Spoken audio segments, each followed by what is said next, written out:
Thank you for standing by. My name is John, and I will be your conference operator today. At this time, I would like to welcome everyone to the Coterra Energy Second Quarter 2025 Earnings Call. All lines have been placed on mute to prevent any background noise. After the speaker's remarks, there will be a question-and-answer session. If you would like to ask a question during this time, simply press star followed by the number one on your telephone keypad. To withdraw your question, simply press star one again. I would now like to turn the call over to Dan Gaffey, VP of Finance, Investor Relations, and Treasurer. Please go ahead. Thank you, John. Good morning, and thank you for joining Coterra Energy's Second Quarter 2025 Earnings Conference Call.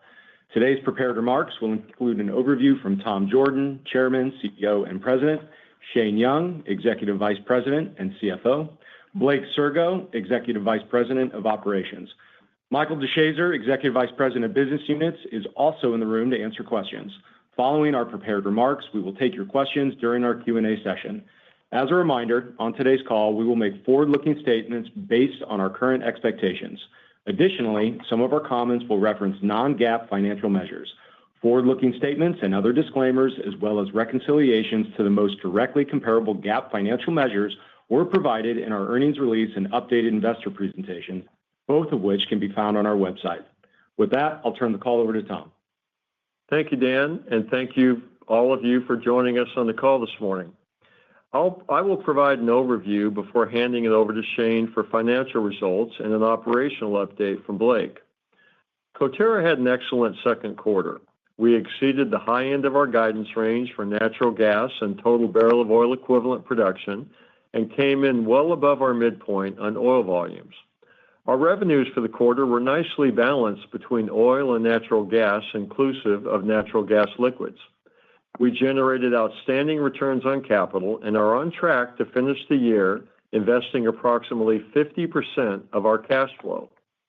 A low reinvestment rate is one of the primary measures of asset quality, and Coterra remains top tier in our ability to deliver consistent, profitable growth with high capital efficiency. I would like to provide an update on our Culberson Harkey program. We are on track with our efforts to address the issues that cropped up in our Wyndham Harkey flowbacks last quarter. We have additional evidence that strongly indicates that the issues we encountered are localized around the Wyndham development and not widespread through our Culberson assets. Blake will give you more details around 6 new Harkey wells recently brought online that are in the immediate vicinity of the Wyndham Row. We're making meaningful progress and expect the Harkey to be a solid contributor to our program for years to come. We have seen some weakening in natural gas prices over the past quarter, and the recent announcement of the cessation of the OPEC Plus curtailments have led to a softening of oil markets. We live in an environment of perpetual commodity uncertainty. Coterra's assets and capital allocation discipline allow us to maintain a steady operational cadence across modest peaks and valleys. Last quarter, during the uncertainty around the impact of tariffs, the Iranian enrichment response, the broader Middle East conflicts, and the potential impact of these and other forces on the world economic outlook, we discussed a plan to lay down activity. As we've seen this macro situation stabilize, we have decided to keep 9 rigs deployed in the Permian, 2 rigs in the Marcellus, and 1 to 2 rigs in the Anadarko. These decisions in aggregate will maintain consistent activity through the second half of 2025 and put us on solid footing for 2026. We look forward to updating our 3-year outlook in February. As always, our outlook will be underwritten by steady cash flow, outstanding assets, and investment returns that help to accomplish our mission of consistent, profitable growth. We seek to grow our free cash flow and demonstrate its durability. We see the quality and durability of our free cash flow as one of Coterra's differentiating features. Volume growth is an output, not an input. We are bullish on the long-term prospects for our industry and for Coterra in particular. Recently, there has been discussion about the industry being in the final chapter of Tier 1 inventory. To that, we would like to make 2 comments. First, although it is inevitable, it will happen to different companies at different times. With our deep inventory of low-cost assets, Coterra is best positioned to maintain its strong capital efficiency for many years to come. Second, a decline in Tier 1 inventory will ultimately lead to an increase in cost structure and an increase in the clearing price for incremental volumes. A logical consequence will be commodity price increases necessary for our industry to keep pace with demand. These consequences will materialize differently for oil than for natural gas, furthering our thesis of having meaningful exposure to both commodities. And one final thought. Our industry will indeed face headwinds, but if we have learned one lesson in the past 20 years, it is to never underestimate the ingenuity, adaptability, and creativity of the American oil and gas producer. Our industry will find a way forward, and Coterra will be there to help. With that, I will turn the call over to Shane. Thank you, Tom, and thank you, everyone, for joining us on this morning's call. Today, I'd like to cover three topics. First, I'll quickly summarize the important takeaways from our second quarter financial results. Then I'll provide an update on our guidance, including the third quarter as well as the full year 2025. Finally, I'll provide an update on our balance sheet and our cash flow priorities for the remainder of the year. Turning to our strong performance during the quarter. During the second quarter, Coterra's oil production came in 2% above the midpoint of our guidance, while natural gas was above the high end of the guidance range due to outperformance in all three business units. BOEs were also above the high end of the guidance range, with strong NGL volumes as we were in ethane recovery for most of the quarter. The Permian had 49 net turn-in lines during the quarter, and the Anadarko and Marcellus had net turn-in lines of 9 and 3, respectively. We expect TILs for the year in all areas to continue to be in line with our annual guidance. Pre-hedge oil and gas revenues came in at $1.7 billion, with 52% of revenues coming from oil production. There's a 7% increase in oil contribution quarter over quarter, driven by higher oil volumes, and is consistent with our balanced commodity strategy.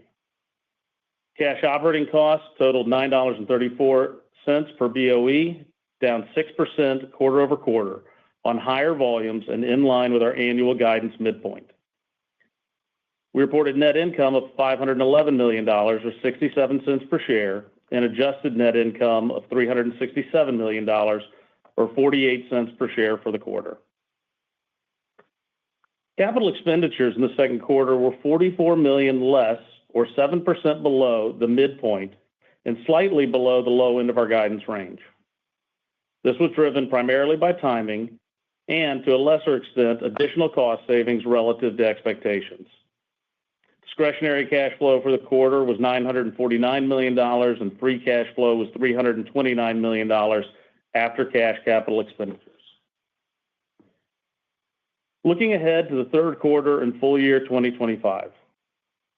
During the third quarter of 2025, we expect total production to average between 740 and 790 MBOE per day.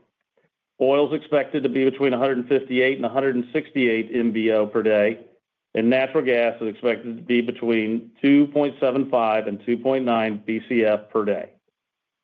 We expect capital for the quarter to be $650 million at the midpoint of guidance, and we anticipate that this will be the high quarter for capital for the year. This quarter-on-quarter increase is driven largely by an increase in the Anadarko, where we plan to continuously run a frac crew during the quarter. For the full year 2025, we're increasing annual MBOE per day production guidance midpoint by 4%, from 740 to 768. We're maintaining the oil guidance midpoint while tightening the guidance range slightly. Importantly, we're increasing our natural gas volume guidance midpoint 5%, from 2.78 to 2.9 BCF per day.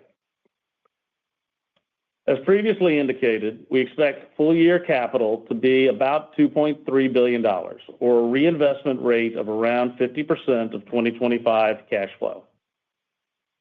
This level of spend maintains consistent activity in all three business units during the second half of 2025 which we believe gives us good momentum going into 2026. As a result of recent U.S. tax law changes, we now expect our current tax percentage of total tax expense for the full year of 2025 to be between 40% and 60%. As a result, we expect minimal current taxes in the second half of the year. Looking forward, we would expect the current tax percentage to move closer to 70% to 90% of total tax expense. With regard to our three-year outlook provided in February, we remain highly confident. This outlook is underpinned with a low reinvestment rate, improving capital efficiency, and we believe delivers attractive value with modest production growth. Turning to shareholder returns in the balance sheet. Yesterday, we announced a 22-cent per share dividend for the quarter.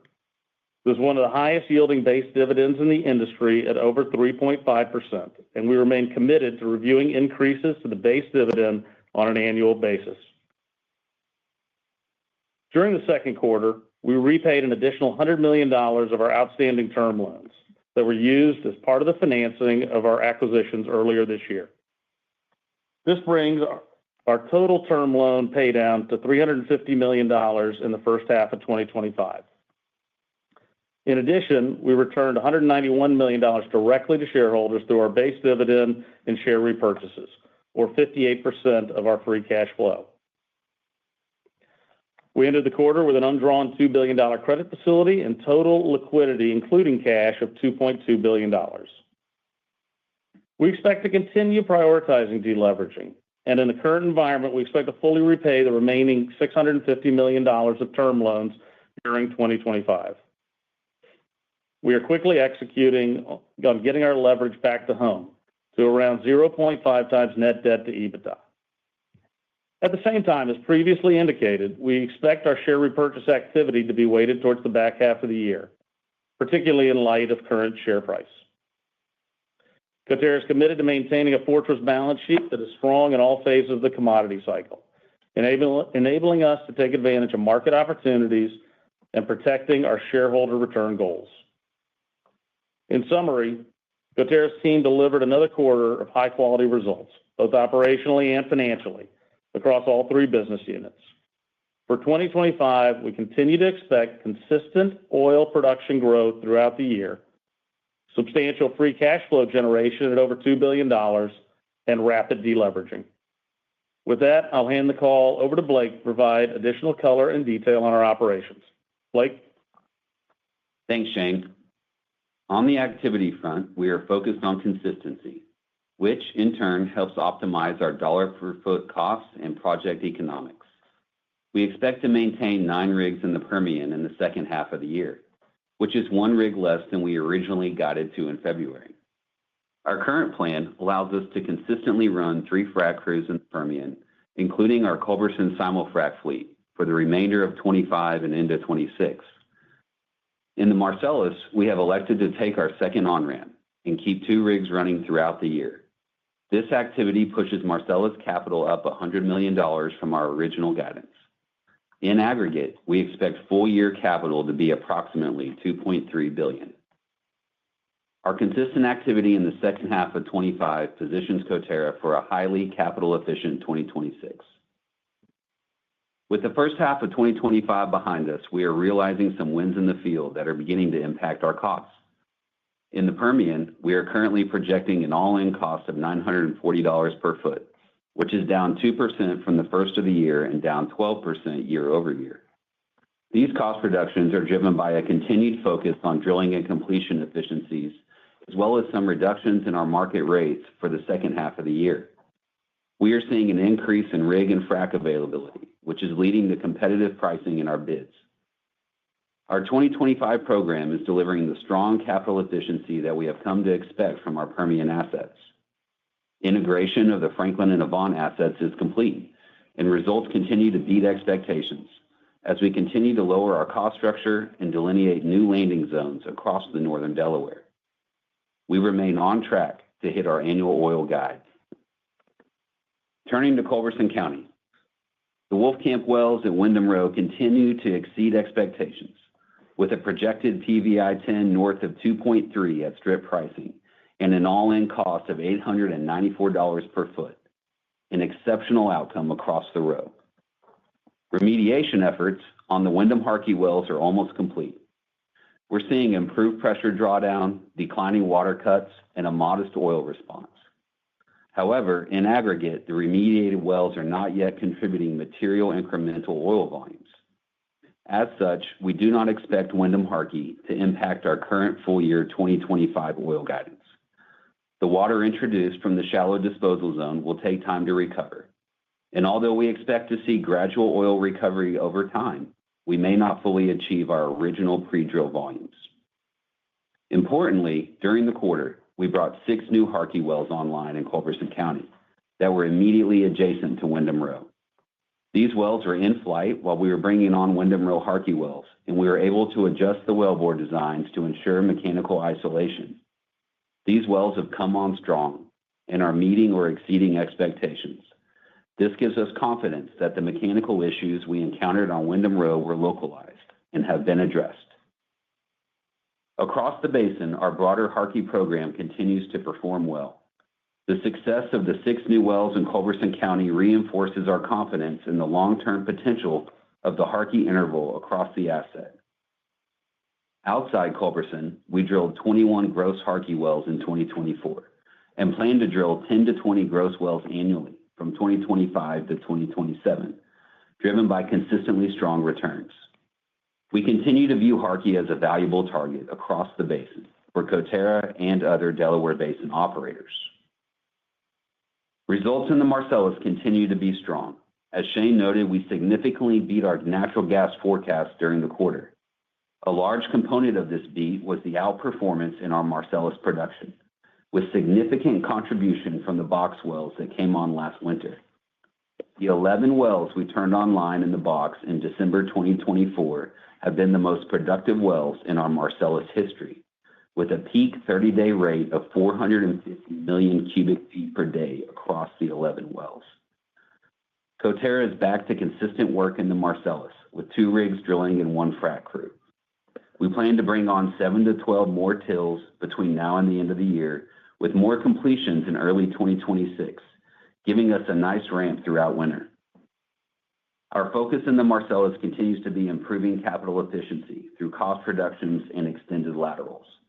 We currently expect an average lateral length of 17,000 feet across the program, which is helping to drive our go-forward cost structure of $800 per foot. Our Anadarko program continues to bring in strong results, with the Roberts pad coming online in Q2 with stellar results. This 9-well project achieved a 30-day equivalent IP of 173 million cubic feet per day. This productivity, paired with strong NGL yields, makes this one of the best gas projects in our portfolio. We continue to gain efficiencies in our Anadarko program, with our first 3-mile project coming online later this year, with an impressive all-in cost of $923 per foot. Our Anadarko team is laser-focused on driving capital efficiency and extending our laterals across the asset. Lastly, an update on our gas marketing portfolio. We are excited to announce our new power netback deal in the Permian, with a 50,000 MMBtu per day long-term sale to Competitive Power Ventures' new Basin Ranch power plant in Ward County, Texas. This deal is the culmination of a multi-year collaboration between Coterra's marketing team and CPV to deliver a differentiated in-basin project that not only delivers a firm fuel supply to CPV's new facility, but also adds additional power netback exposure to Coterra's gas sales portfolio. Similar to our recent LNG transactions, Coterra continues to execute on our strategy of pursuing differentiated gas sales across all of our 3 basins. We are not interested in making additional investments and commitments in markets that we already have ready access to. We will continue to focus our execution on sales that bring diversity and price enhancement to our portfolio. And with that, I'll turn it back to the operator for Q&A. Thank you.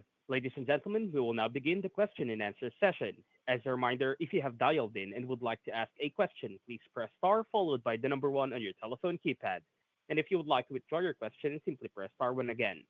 We kindly ask everyone to limit themselves to one question and one follow-up only to accommodate everyone. Thank you. Your first question comes from the line of Neil Mehta with Goldman Sachs. Please go ahead. Yeah, thanks so much, Tom and team. I just wanted to start off on Harkey and just round out this point. It sounds like you feel like you've gone through it. So can you just give us a level set of how much conviction you have that you've worked through this issue, the timeline, and when do you see production really being at optimal level? Yeah, Neil, thank you for that question.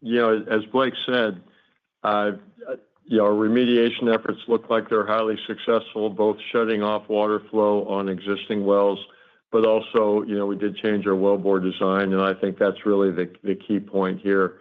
These wells are in the immediate vicinity, would have been exposed to the same phenomena, and they're flowing back pretty as pink. And so that's exactly what we hope for. As Blake said, go forward. It's going to take, we put a lot of water in this formation, and it's going to take a while to de-water this. So we're being very conservative in our go-forward oil forecast from Windham Row.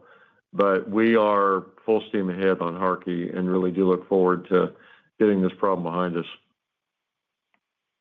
Yeah, thanks, Tom. And then just the $100 million of activity that you add to the Marcellus and the rig add. Can you talk about that? There's been a big debate in the investment community about whether we're overproducing with some of these scrapes kind of around 108 Bs right now, which is probably 1 to 2 Bs higher than most of us thought we would be.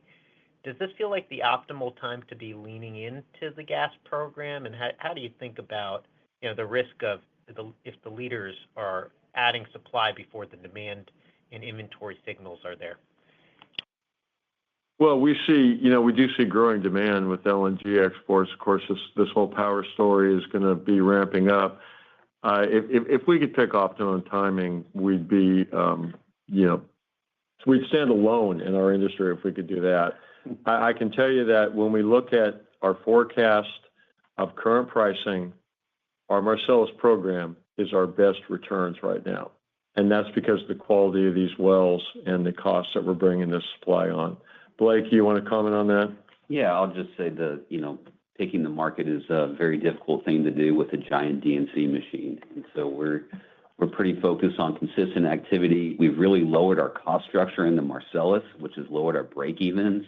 And that gives us confidence when we go through these modest cycles. And so we feel really good about the projects we have coming online between now and the end of the year. And Neil, I think, it's important to note that this activity this year comes off zero. I mean, we sort of went to zero last year and kind of held that till April and now it picked up. And this level of activity we're talking about is very akin to kind of a maintenance level for what we're doing up in the Northeast. Your next question comes from the line of Arun Jayaram with JP Morgan. Please go ahead.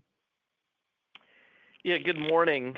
Gentlemen, I was wondering if you could talk a little bit about the trajectory of your oil growth expectations in the back half of the year. Obviously, you've given a third quarter guide. By our math, you'd have to average about 172,000 barrels in the second half to hit the midpoint of your oil guide, or 160. Given Blake's commentary on consistent activity levels, talk to us about confidence level at the midpoint and how you expect to kind of achieve that fourth quarter run rate, which would assume kind of an oil trajectory approaching 180,000 barrels a day. Yeah, Arun, high confidence on our part. And I'll just say we've spent a lot of time on this data, and it's simple arithmetic. It's not necessarily a balance of operational things, all of which need to go right. This is simple arithmetic. We have the blessing of having a lot of high working interest projects coming online in the fourth quarter, and that's just sort of a statistical anomaly. These are projects that we understand. Their names are well known to us. And as we review the on-ramp, some of these are already producing and building as we speak. So we have a high degree of confidence in our forecast. It is simple arithmetic. It does not require operational gymnastics. it's solid. We're going to deliver it. Blake, anything you want to add? Yeah, I'll just say this: the operational cadence is not changing in any of our programs. It's very consistent. It's just a matter of really high working interest DSUs coming on relatively close together. And I'll just mention we are thrilled to have the high working interest in these DSUs.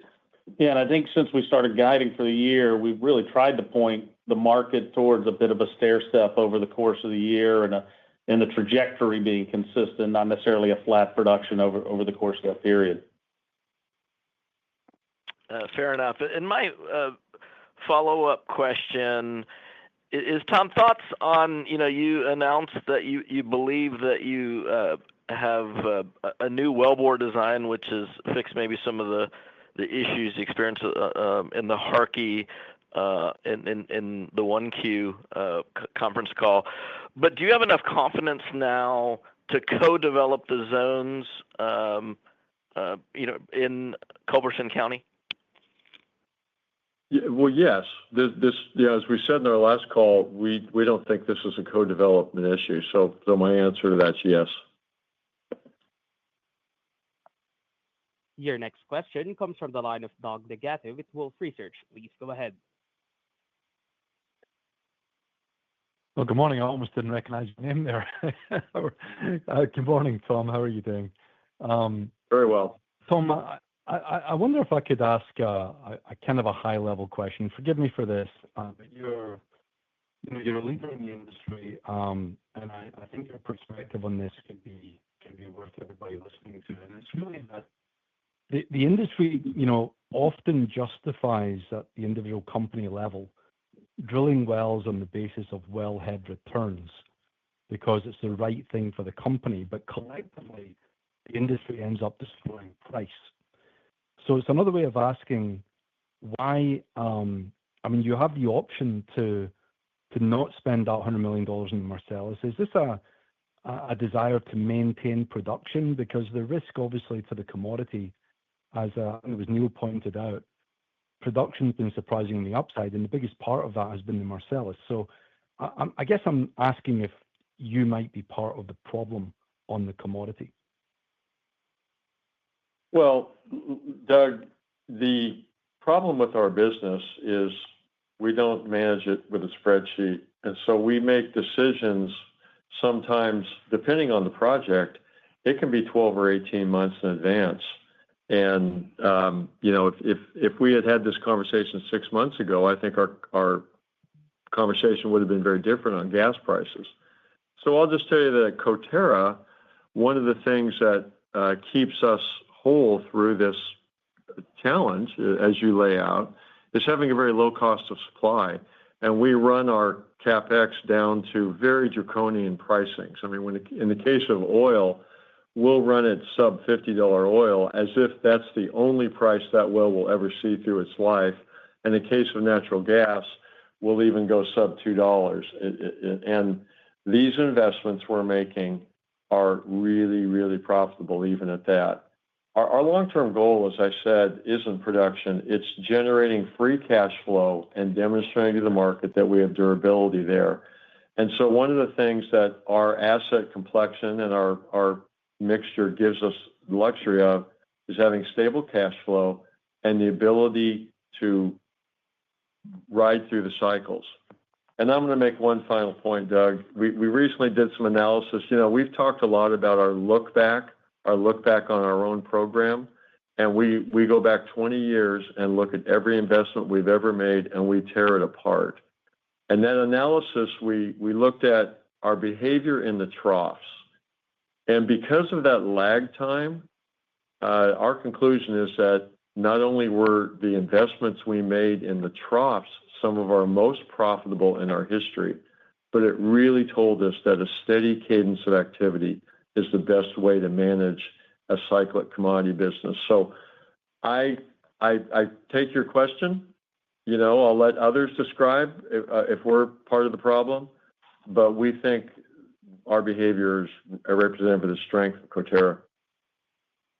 I appreciate the answer. And Tom, I was going to go in a different direction, but I'm going to, if you don't mind, I'm going to ask a follow-up on this because another aspect of having that low cost of supply and a stellar balance sheet, frankly, is that some of your large pure play gas peers have used that as a crux for managing their tills, almost like seasonally managing their production, shutting in production in the trough, bringing it on into winter and so on. So I guess my question is that a consideration for your gas strategy? If not, why not? Blake, why don't you handle that one?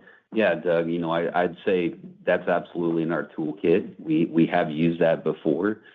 It really comes down to our sales portfolio. So we have long-term sales that are anchored to really good deals that are much better than we get in basin, but we do have in basin cash sales also. And so we really look at that as the incremental molecule. And so you've seen us manage production, you've seen rolling curtailments, and you would see delayed completions and things like that if necessary. So those are tools we have in our toolkit, but it really has to be done in harmony with the long-term sales portfolio. It's really important.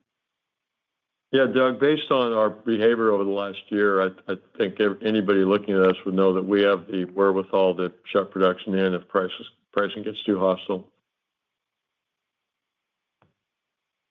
Your next question comes from the line of Betty Jiang with Barclays. Please go ahead. Good morning. Thank you for taking my question. Shane, I want to ask about cash taxes.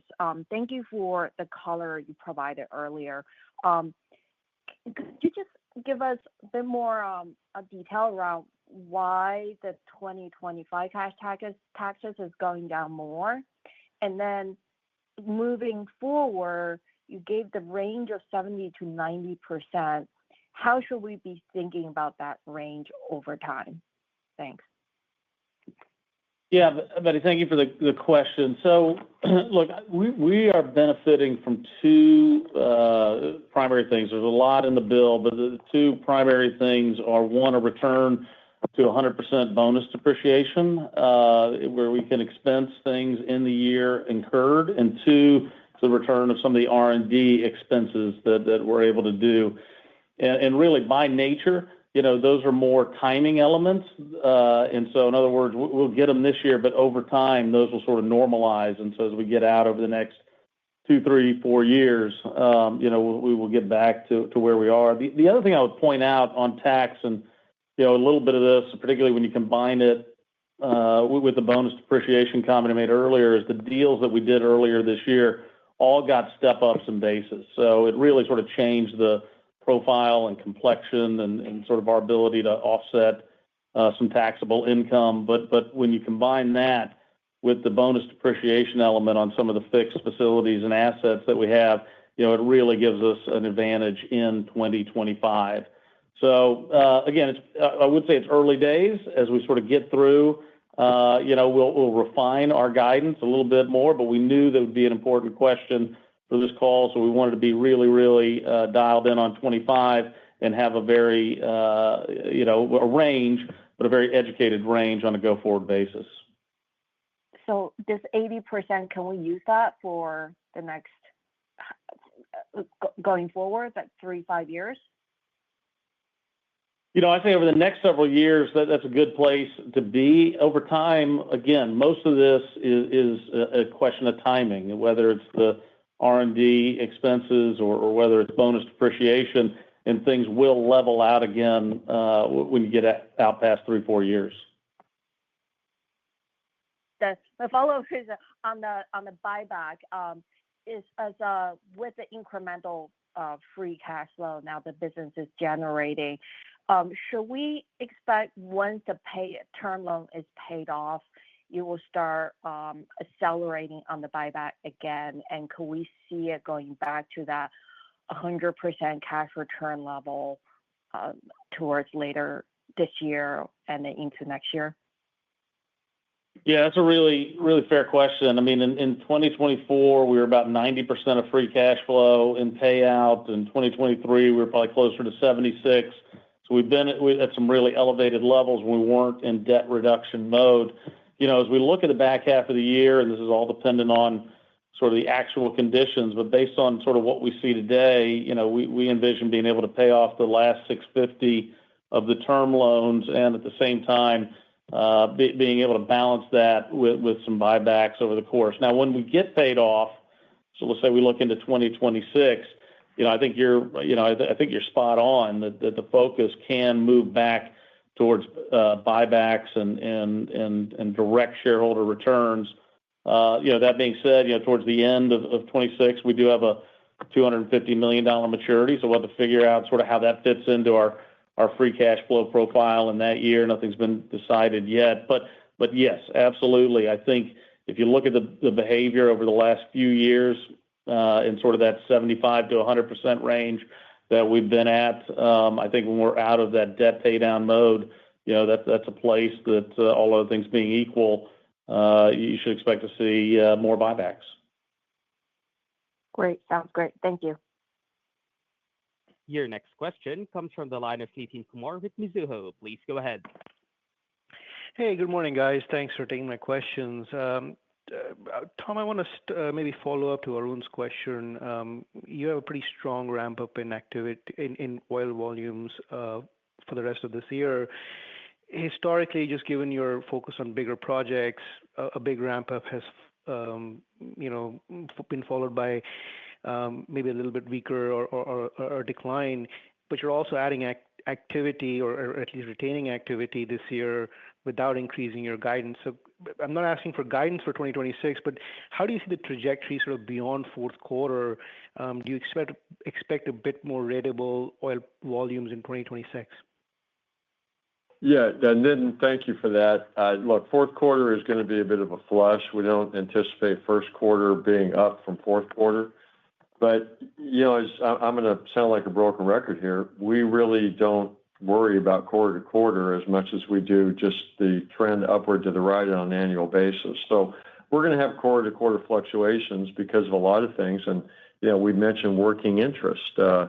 We just so happens that in the fourth quarter, a lot of the contribution is high working interest. So, we're steady as she goes, constant level of activity. But these kind of quarter to quarter fluctuations are just going to be part of the business.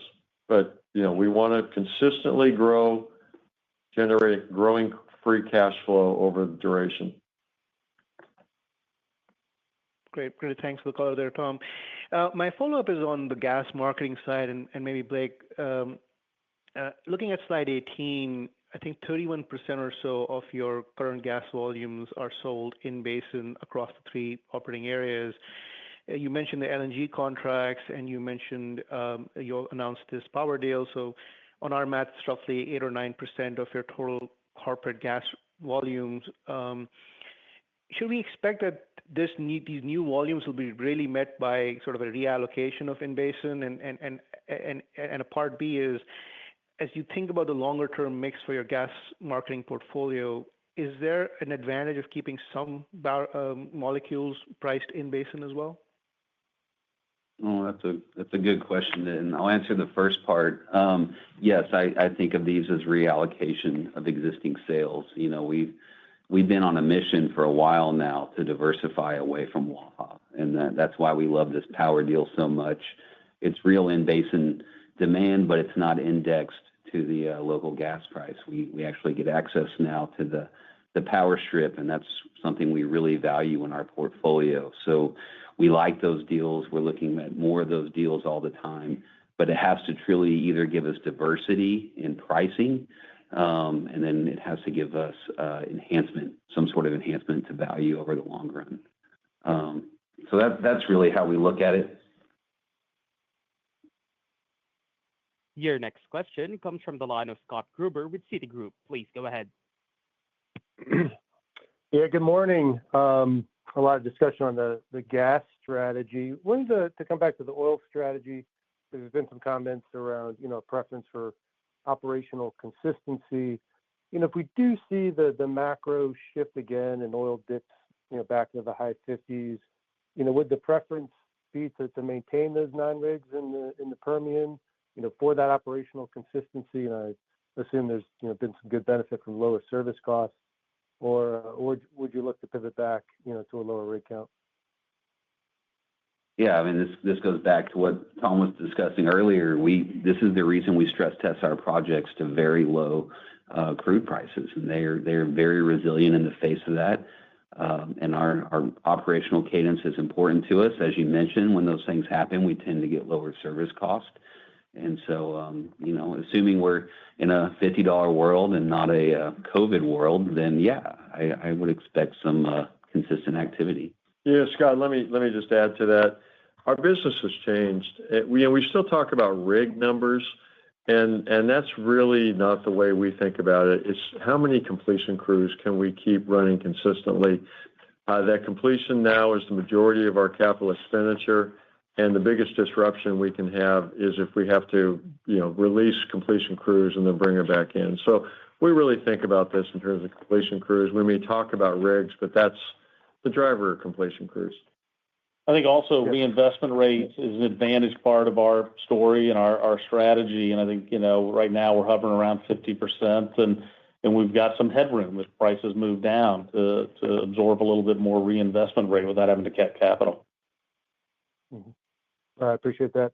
And then coming back to the Harkey wells, the new well design you made on the incremental Harkey wells on Wyndham Row, how much did that cost? And you mentioned, that the water issue doesn't appear to be an issue across, the broader Culberson County. But are you thinking about applying that well design, the new enhanced well design, across Culberson out of an abundance of caution, or is that not really necessary? Yeah, Scott, I'd say in general, we're very focused on making sure we always have great mechanical isolation across any disposal zone. And so, for these wells we were talking about today, that was a change in cement design, but we're also looking at casing designs, casing set points, things like that. And then, we have to be very specific about where we are in the field and where our isolation points are. So we're very focused on that, but the goal is simple: make sure we have great mechanical isolation no matter where we put a well in the ground. Your next question comes from the line of Calais Acamina with Bank of America. Please go ahead. Hey, good morning, guys. This first question is on use of cash. You kind of touched on this in your opening remarks, that the term loan is the near-term priority. The argument for a more aggressive buyback, however, is that your share price is currently at a discount and that you don't have a balance sheet problem. You're actually in really good shape. So why not shift priorities and focus more on the buyback? Well, look, I'll hit that one. But listen, we number one, we've been consistent about the priority and what it's, it's part of our culture is to have a conservative financial profile and credit profile. But I think more importantly to your question, we see repaying these term loans, getting back to home, as we call it, is really a facilitator for one, taking volatility out of the system, which we think benefits our shareholders, and then two, facilitating a return to a more robust and consistent buyback phase, sort of along the lines of what we were discussing with Betty earlier. So we see actually debt pay down is consistent with long-term buyback strategy and getting there as quickly as we can. Now, that being said, we've talked about having some back-end weighted repurchases in this year if cash flow holds up. Year-to-date, cash flow has held up, and so that's good. And to your point, at current prices, that relative attractiveness, it's not lost on us. So, yes, I wouldn't be surprised if the pace of buybacks picks up relative to what it's been the first half of the year. Thanks, Shane. I appreciate that perspective. My second question is on federal lease sales in New Mexico. Following the Big Beautiful Bill, I think those lease sales tend to become more frequent. How do you think about using those lease sales to add to your position? Do you see it becoming a more material part of your capital budget going forward? We hope so. There was a day not too many years ago when federal lease sales were a really important part of the calendar.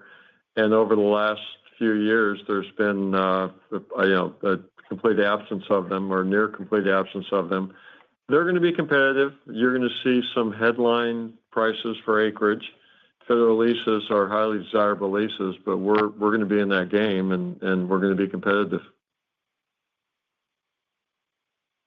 Your next question comes from the line of David Deckelbaum with TD Cowen. Please go ahead.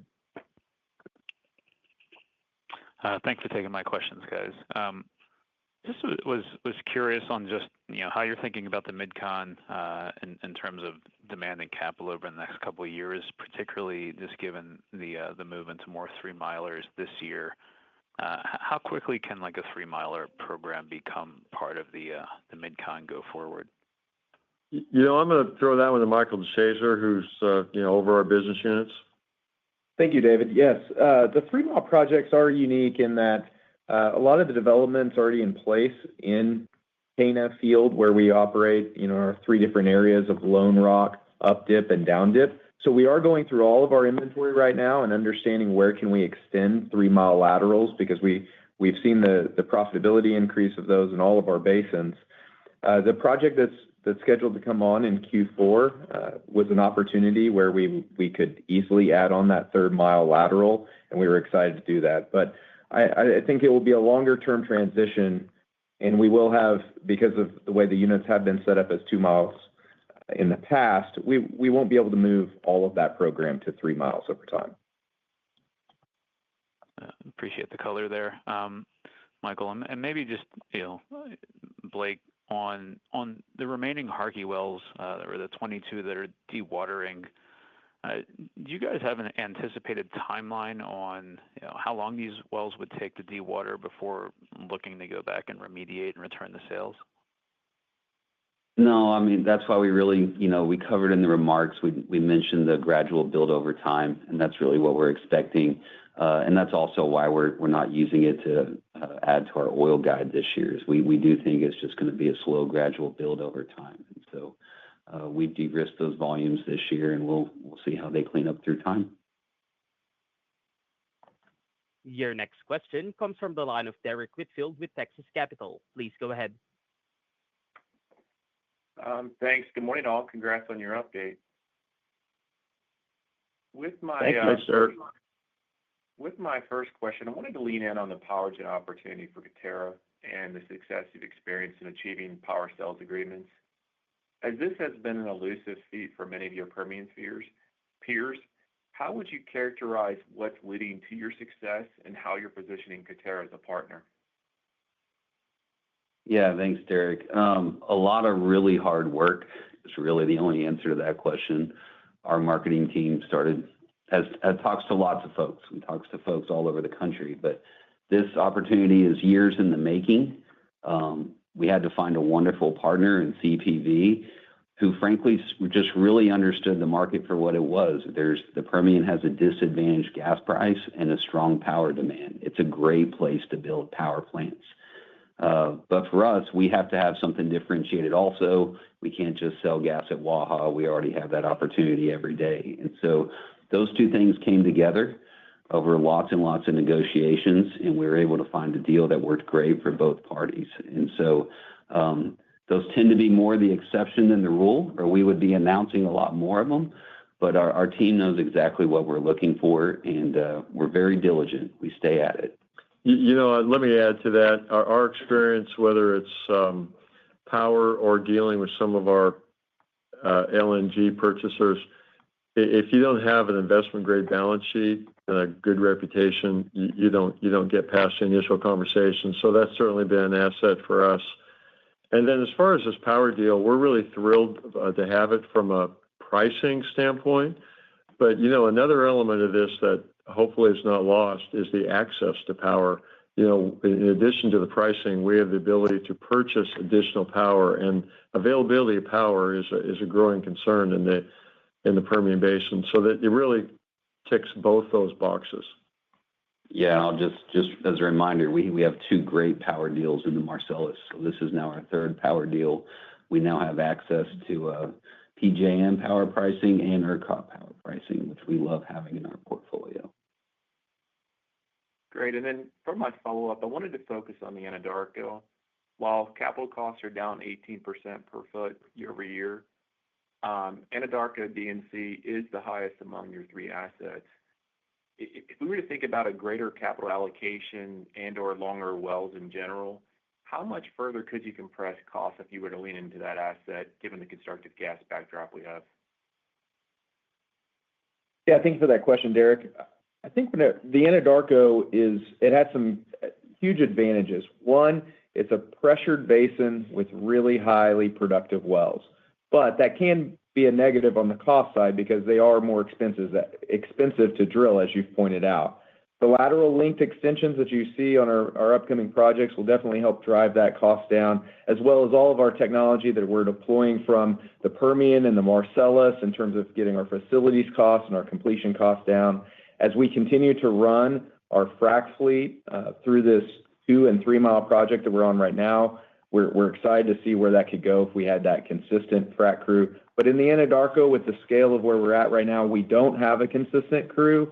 And I think that's another piece of that puzzle that's missing compared to, let's say, the Permian, where we have 3 active frac fleets. And I would say, while it may have the highest per foot cost, it also generally over the course of a year has the best price realizations on the gas side for us and the NGL side for us. Ultimately, we always look at returns of these assets, and we think that the returns, even at these higher dollar per foot values you see, compete heads up with the other basins. Your next question comes from the line of Matt Portillo with TPH. Please go ahead. Good morning, all. You've had some phenomenal success and results in the Dimock box. I was just curious if you might be able to provide some color on how many additional locations you see in the area and maybe timing of development for those pads moving forward. Yeah, I'll just answer it this way, Matt. We'll be drilling Dimock box wells here for the next year or two. We're not prepared to give well counts, but they are phenomenal wells. They're truly phenomenal wells. And the other thing I'll say is just from a community standpoint, we're really happy that a lot of royalty owners and landowners that hadn't been able to participate in the royalties are fully participating, and it's just nice. It's nice for the community. So we'll be drilling in the Dimock box here for the next year or two. That's great. And then maybe just to follow up on the Northeast, I was curious if you might be able to talk about your views specifically in Northeast PA on the opportunity set around power demand growth. A lot of your peers in Southwest PA have provided context in terms of their opportunity set. And then in addition to that, I was curious if you might be able to talk about your updated views on infrastructure opportunities in the region and the ability to potentially market gas further away from the field. Well, I'll tee that up and Blake will comment. The opportunity set is rapidly evolving. Now, others have said, and we will also say, that a long-term commitment at in-basin pricing is not very interesting to us. We have access to in-basin pricing without making long-term commitment. So if we're going to make long-term commitment to generation, power generation, we'd really like to have some kind of price structure that underwrites that investment. As far as infrastructure, there's a lot of movement of infrastructure in the Northeast. We are optimistic, but again, we're going to need to have customers that are willing to make a commitment for the product. We're just not interested in committing to long-haul transportation without purchasers on the terminus of that are willing to, have a price that's constructive. Blake, you want to add anything to that? I just, on the power side, what's going on in Pennsylvania is very exciting. We're seeing lots of movement, and there's all the right players are coming to the table on these things. And so the power growth looks real, but I'd just, echo what Tom said. It still has to be differentiated for Coterra. We can't just sign up for long-term in-basin sales. And really, the long-haul projects are the exact same math. If we're going to move gas out of basin and take on those commitments, we need to have either a differentiated price, a different market that we really believe in, or we need to have a price structure that really helps underwrite those investments that are ultimately going to fill those pipes. Your next question comes from the line of Philip Jungwirth with BMO Capital Markets. Please go ahead. Thanks. Good morning. Can you expand more on the comment about delineation of zones across the Avant acreage, what you've de-risked to date or could by year-end, and then how does this compare to the acquisition underwriting on the upper end of locations? Yeah, this is Michael. Obviously, the Northern Delaware Basin, the main intervals that operators have historically attacked have been in the Third Bone Spring sand and the Second Bone Spring sand. And what we've seen is a lot of operators have focused that drilling activity in those two intervals. We're excited to see that some of the shallower intervals in the First Bone Spring and Avalon have shown tremendous results as you move north. And so but it's more geologically driven. In those reservoirs, you have to be more specific about where you're drilling. It's not a blanket play. We think that plays to our strengths of being highly geologically driven and that attention to detail of where we place our laterals, what spacing looks like, what frac design looks like. And so that's what we're seeing in terms of results there. That's about as much detail as we want to get into in terms of what additional ideas we have. Obviously, the First Bone Spring and Avalon are well known at this point, but we're also excited about other intervals that we see that we're trying to attack up there as well. Okay, great. And then maybe more specifically on Appalachian marketing, Williams did discuss a new agreement for Northeast supply enhancement, which would add $400 million a day to North Jersey, New York markets. More indirectly, but would you see this benefiting Coterra? And then would something like this make Constitution less attractive from a producer standpoint? Yeah, I mean, we're very involved in all those discussions. I just kind of, whether it's Constitution or NESE or whatever FT deal is, it's the same math we've been talking about. It's got to provide us either diversity or price enhancement over and above what we can get in the current portfolio. And we're excited about these deals because that's bringing new markets to the table, and that's how we can possibly get some price enhancement in the portfolio. So we'll see where they go. Yeah, NESE and Constitution are both top of mind items for a lot of people. It makes sense. The way it's been prioritized is NESE's kind of been prioritized above Constitution. And the reason for that is NESE has more immediate access to a market. There are fewer dominoes that have to fall for NESE to make sense. So we're watching both those with great interest. Your next question comes from the line of Paul Cheng with Scotiabank. Please go ahead. Hey, guys. Good morning. Two quick questions. First, based on the comment that you guys made earlier, that means that Anadarko could be an area of interest for M&A? Well, look, Anadarko has some great netbacks. We're bringing on a project now we've talked about in the past that is phenomenally productive from a gas standpoint. You also have natural gas liquids, and the profitability is great. We're in a competitive environment. We're not going to comment on M&A in any particular area, but we have a great position, great inventory in Anadarko, and it really is a solid part of our portfolio. Mm-hmm. And Tom, it looked like that you guys like the power netback contracts. Is there a target in terms of % of your gas volume you would like to be in that type of contracts, or that you think that higher is better? Well, let me bounce past that to Blake. We do like power contracts, but Blake. Yeah, I wouldn't say we have a specific target. Really, what we're always doing with our entire sales portfolio is we're looking at long-term sales we can take on to give us diversity and price enhancement. And then we're balancing that with long-term growth plans and how many future volumes we want to commit to these deals. And so that's a very dynamic thing that moves through time. And you've seen us step into that more and more, and a lot of that's underwritten just in the confidence of our assets and deliver these volumes over the long haul. Mm-hmm. I see. Okay, we do. Thank you. Your next question comes from the line of Leo Mariani with Roth Capital Partners. Please go ahead. Yeah, hi. I wanted to see if you can provide a little bit more color on the Franklin Mountain and Avant, acquisitions here. You've made an earlier comment they've been kind of fully integrated. Can you speak and maybe quantify some of the recent results? You talked about testing some other zones there, which sounds encouraging, but can you kind of provide a little bit more of an update on how results have maybe trended on the wells versus the prior operator and how costs have trended versus the prior operator?